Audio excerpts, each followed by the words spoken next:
Rome, 101 BC. On the Cestius bridge spanning the Tiber, a man kneels upon freezing stone. He is naked. He is shaking.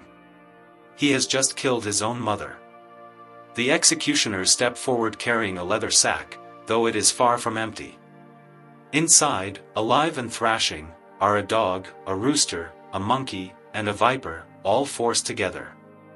Blood-stained rods crash down on the condemned until his back becomes a torn map of flesh. Then they shove him into the sack with the animals. As he screams, it is stitched closed. The dog rips into his skin. The monkey claws at his face and eyes. The serpent strikes repeatedly, pumping venom into his convulsing body. And as agony consumes him, the sack is thrown into the river, where he drowns. Cicero later explained the reasoning behind this sentence. Let him be denied earth, water, sun, and sky. Let the man who murdered the one who gave him life be stripped of all the elements from which life itself is drawn. Every animal carried meaning. The dog symbolized shamelessness. The rooster, arrogance. The monkey, cruelty. And the viper embodied the poisonous hatred he held for his own blood. His corpse would never receive burial. His soul would never know rest. This punishment was called Poena Cullei, the penalty of the sack. And it is not myth. It is written into the 12 Tables, Rome's earliest legal code, dating to 450 BC. Yet the sack was only the opening act. Rome refined 12 forms of punishment meant not merely to kill, but to erase body, spirit, and sometimes memory itself. Not the gladiators. Not the beasts of the Colosseum. You already know those tales. Today, you will see what Rome did beyond the arena. Punishments for traitors, deserters, parasites, and defiled Vestals. The history your teacher skipped. What cinema would never dare depict. I am crown and dagger. And here, there is no censorship, only the truths Rome hoped would be forgotten. If you want history without filters, like and subscribe now, because what follows makes the Colosseum resemble a children's spectacle. This raises the question, why did Rome create punishments so elaborate? Because death alone was insufficient. Each torture delivered a message. The crime dictated the sentence, and the sentence had to be unforgettable. Seneca understood this after witnessing executions himself. He wrote, I return home more greedy, more savage, more inhuman, because I have been among men. This was not justice. This was propaganda carved into human flesh. We begin with how Rome dealt with those who betrayed her. From a cliff at the very core of the city, where senators and citizens alike could hear the screams of falling bodies, the Tarpian rock rose from the southern edge of the Capitoline hill, nearly 80 feet above the stone below. It overlooked the Roman Forum, the pulsing center of civic life, where laws were debated and crowds gathered. For Romans, no place carried greater symbolic weight for death. The cliff took its name from Tarpeia, a young woman said to have betrayed Rome to the Sabines in its earliest days. She agreed to open the gates in exchange for what the soldiers wore on their arms, golden bracelets. Instead, they crushed her beneath their shields, teaching Rome its first lesson about the cost of treason. From then on, the Tarpian rock became the execution site for traitors. The ritual was stark and merciless. The condemned were marched to the edge as crowds assembled below. Without speeches or ceremony, they were cast off the precipice. Their bodies shattered on the rocks in full view of the Forum, a brutal reminder of the fate awaiting those who betrayed the state. Livy records that in 384 BC, Marcus Manlius Capitolinus, once a hero who had saved Rome from Gallic invasion, was thrown from the rock after accusations of seeking kingship. His crime was not ambition alone, but betrayal of republican values.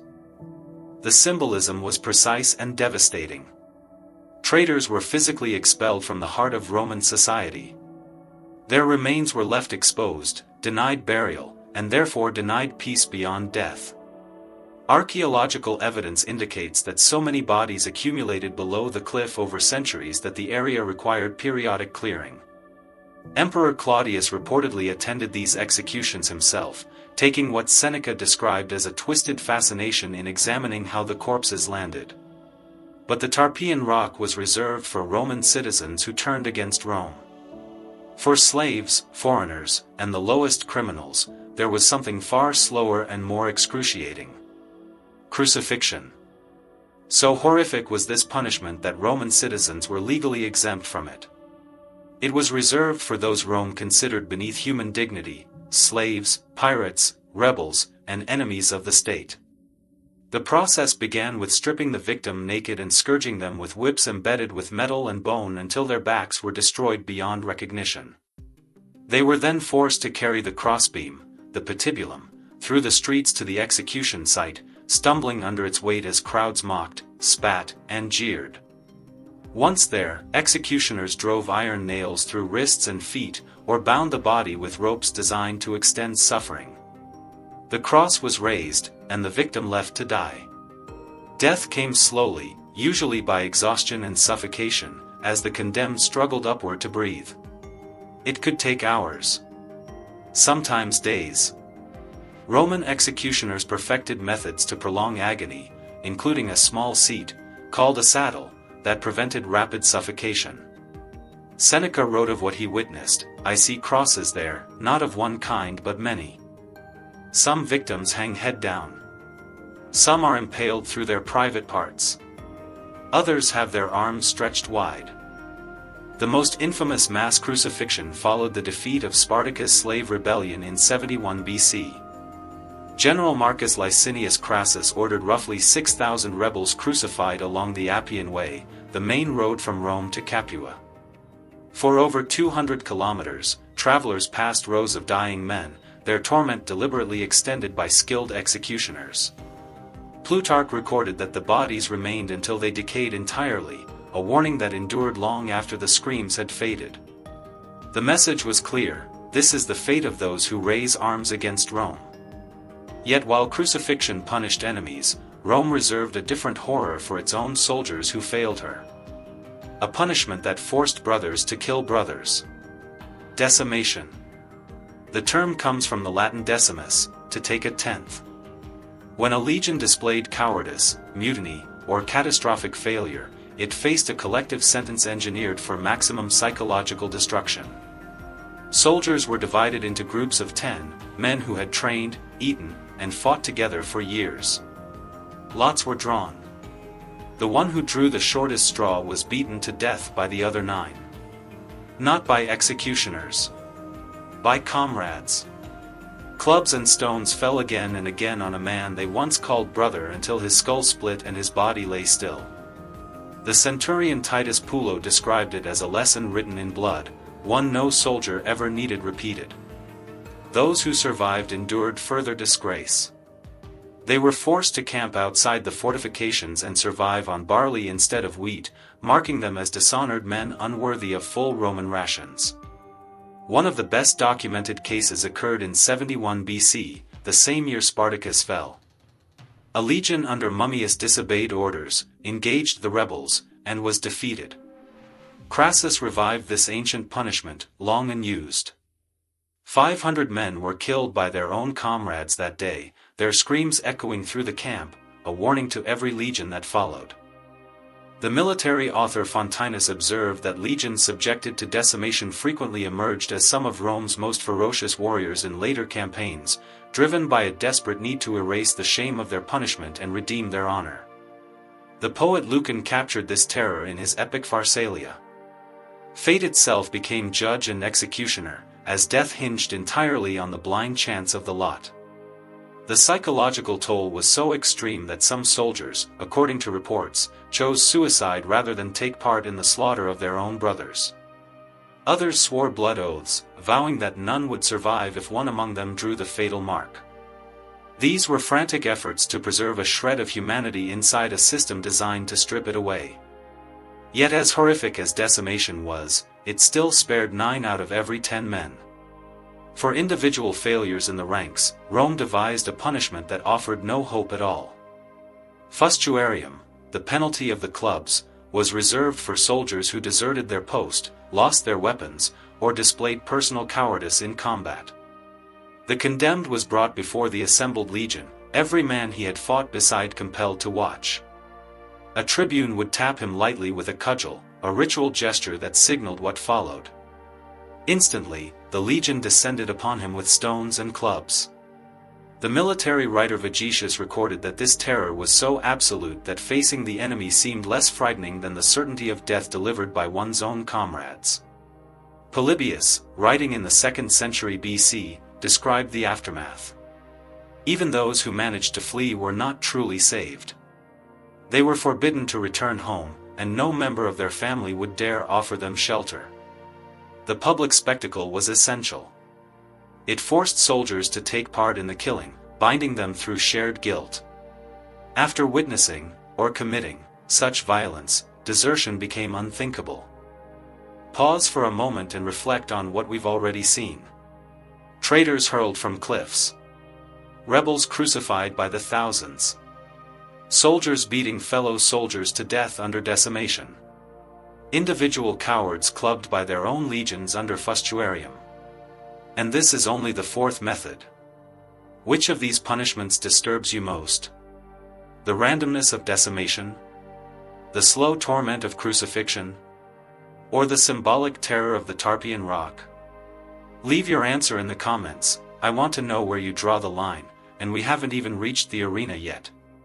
Damnatio ad bestias, condemnation to the beasts, turned execution into mass entertainment. This fate was reserved for slaves, prisoners of war, and the most reviled criminals, those Rome judged unworthy of an honorable death. Beneath the Colosseum lay the hypogeum, a vast underground complex containing 32 animal cages and 80 vertical shafts. Trapdoors allowed beasts and prisoners to rise suddenly into the arena, their appearances engineered for maximum theatrical shock. These deaths were often staged as twisted reenactments of myth. A criminal might be costumed as Orpheus and sent into the sand with a lyre, promised that his music could tame the beasts. For a fleeting moment, the animals might appear calm, until a bear was released and tore him apart, transforming legend into grotesque parody. The poet Martial witnessed these scenes and celebrated them in verse. What had once been fiction on the stage became brutal reality in the arena. During Emperor Trajan's celebrations following his Dacian victories in 107 AD, the games lasted 123 days. 11,000 animals were slaughtered, along with thousands of condemned criminals and prisoners of war. Lions were starved for days before release, driven mad with hunger. Bears were prodded with hot irons until they lost all restraint. The uncertainty, whether a beast would kill quickly or toy with its victim, kept the crowd roaring. Spectators cheered as men were torn apart. Vendors sold wine and food while children watched from their parents' shoulders. Bets were placed on how long each victim would scream before death. This was lunchtime amusement.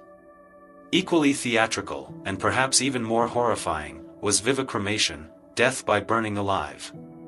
This punishment carried deep religious meaning, rooted in the Roman belief that fire could cleanse the spiritual contamination left by certain crimes. Emperor Nero transformed burning executions into a form of grotesque spectacle during his persecution of Christians after the Great Fire of Rome in 64 AD. Victims were coated in wax or pitch by his executioners so they would burn longer and more brilliantly, their agony extended to provide illumination. Tacitus recounts the horror in his annals. Every kind of mockery accompanied their deaths. Wrapped in animal skins, some were torn apart by dogs, others nailed to crosses, while many were condemned to the flames, set alight as night fell to light the darkness.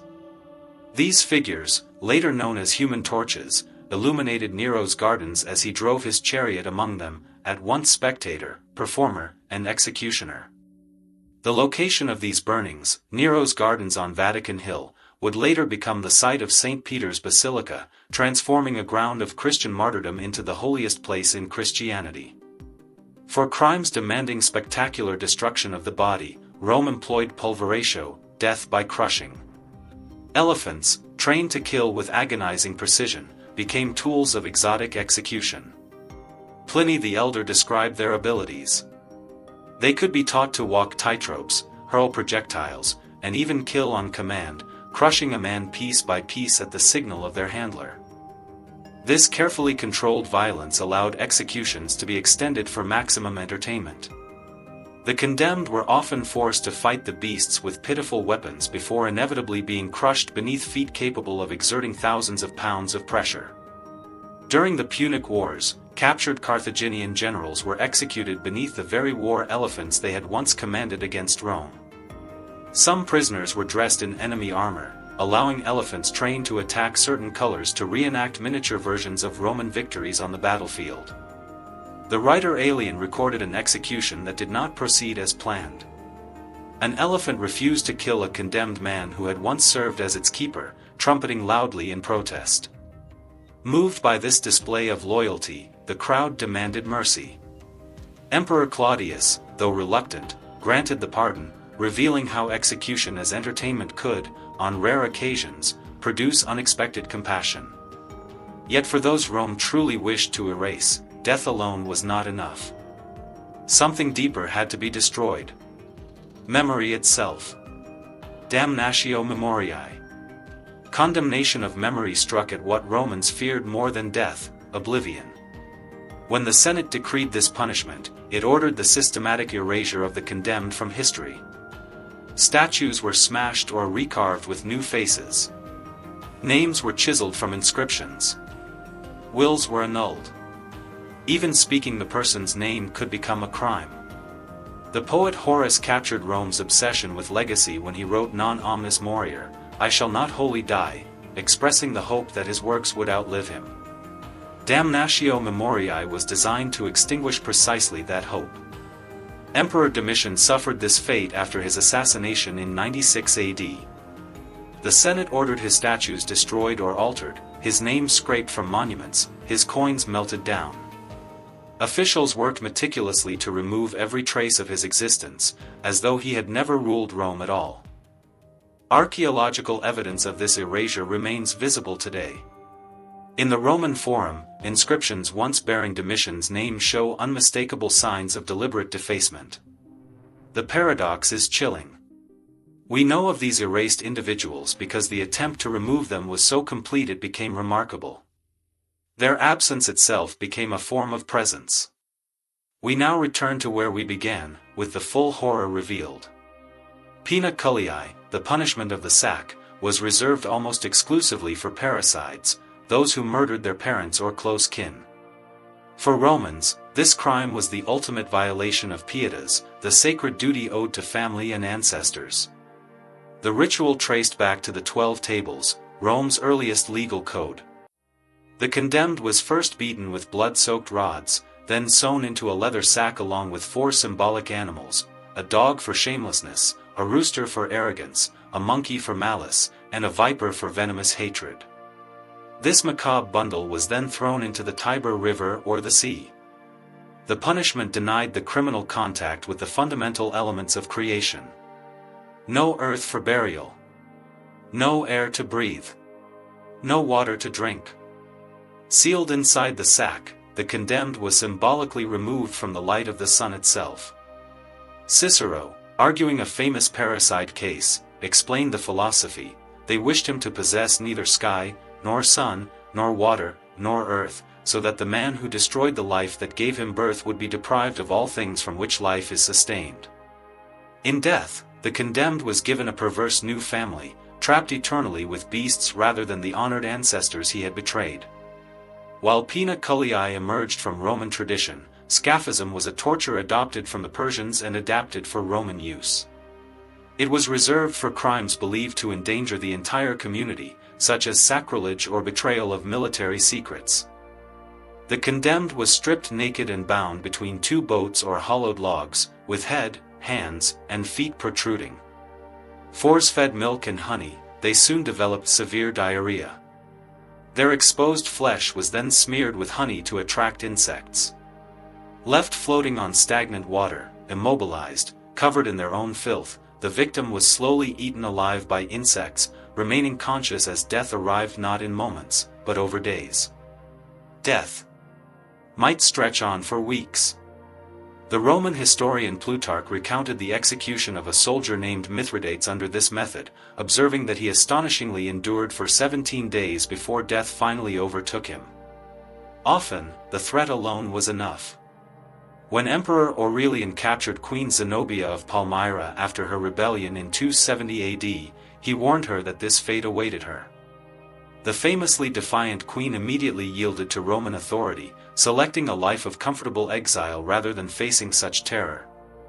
Fire has always carried a double meaning, both purifier and destroyer. The Romans exploited this symbolism through mors per ignum lentum, death by slow fire. Unlike ordinary burning at the stake, which could end quickly, this punishment was designed to prolong agony through precise control of heat. The condemned might be sealed inside a bronze bull suspended above low flames, slowly cooked on an iron grate, or partially lowered into boiling oil. In the Roman colony of Lugdunum, modern Lyon, in 157 AD, the Christian martyr Blandina was roasted on an iron chair over carefully regulated flames during public games. Witnesses later wrote that she remained conscious and speaking through much of the ordeal. The jurist Ulpian categorized death by fire as summum supplicium, the ultimate penalty, recommending it especially for arsonists, poisoners, and practitioners of magic. Yet perhaps the most psychologically horrifying punishment was reserved for Vestal virgins who violated their sacred vows. Live burial. The ritual was intricate and deeply symbolic. The condemned priestess was dressed in funeral garments and carried in a covered litter to the Campus Celeratus, the field of transgression near the Colline Gate. There, she was placed inside a small underground chamber furnished with minimal provisions, food, water, a lamp, and a bed. These supplies supported an important legal fiction. Technically, Rome was not executing the Vestal, but merely creating circumstances in which she would die naturally, thus avoiding the spiritual pollution of directly killing a consecrated priestess. Once the chamber was sealed, the Vestal faced a grim choice: end her life swiftly, or endure a slow death by starvation in complete darkness. The most renowned victim was the chief Vestal Cornelia, condemned by Emperor Domitian in 91 AD despite her claims of innocence. As she descended toward her living tomb, Pliny the Younger recorded that she maintained flawless dignity even when her garment caught on the ladder leading downward. When the executioner offered assistance, she recoiled as if from contamination, preserving her purity even in her final moments. She continued invoking the gods, repeatedly declaring, "Caesar believes me unchaste, I who performed sacred rites while he celebrated triumphs and ruled." Archaeological excavations near the Colline Gate have revealed small chambers matching ancient descriptions, some containing female skeletal remains alongside oil lamps and decayed food vessels. We have now seen 12 methods Rome perfected to punish, terrorize, and dominate. Traitors hurled from cliffs. Rebels crucified by the thousands along Roman roads. Soldiers forced to beat their comrades to death through decimation. Individual cowards bludgeoned by their own legions. Criminals ripped apart by beasts for spectacle. Heretics burned as living torches. Enemies crushed beneath elephants' feet. Memories erased from history itself. Parasites sewn into sacks with venomous animals. Spies slowly consumed alive by insects. Victims roasted over carefully managed flames. And sacred priestesses entombed alive in darkness. Seneca the Younger once observed, "He who makes punishment his profession seeks pleasure not in having punished, but in punishing." Perhaps within that reflection lies Rome's darkest truth: these elaborate penalties served purposes far beyond justice. Today, the Colosseum stands as a marvel of human engineering. Tourists photograph its arches, marvel at its scale, buy souvenirs, and pose for pictures where 50,000 once screamed for blood. But walk its tunnels at dusk, and you might sense echoes: iron gates groaning open, beasts roaring in their cages, the shuffle of condemned feet across sand already darkened by earlier spectacles. 50,000 voices rising together as someone dies for entertainment. The stone is easy to admire. Harder is remembering what it was built for: ritualized cruelty practiced until it felt normal. Roman punishments were never just about blood. They were about control, about shaping how people thought, feared, and obeyed. Every execution, every torture, every erasure served a single purpose: to make power appear eternal. That is the warning etched into the ruins. A civilization that glorifies violence eventually collapses beneath its own applause. This is the story history books rarely tell, the true machinery of terror behind absolute power. If you believe truth should be told without censorship, subscribe. But Rome was not the only empire to perfect the art of human suffering. There was another civilization whose punishments made even the Romans seem merciful. Want me to tell that story? Let me know in the comments. And if you made it this far, drop a like so I know stories like this matter to you.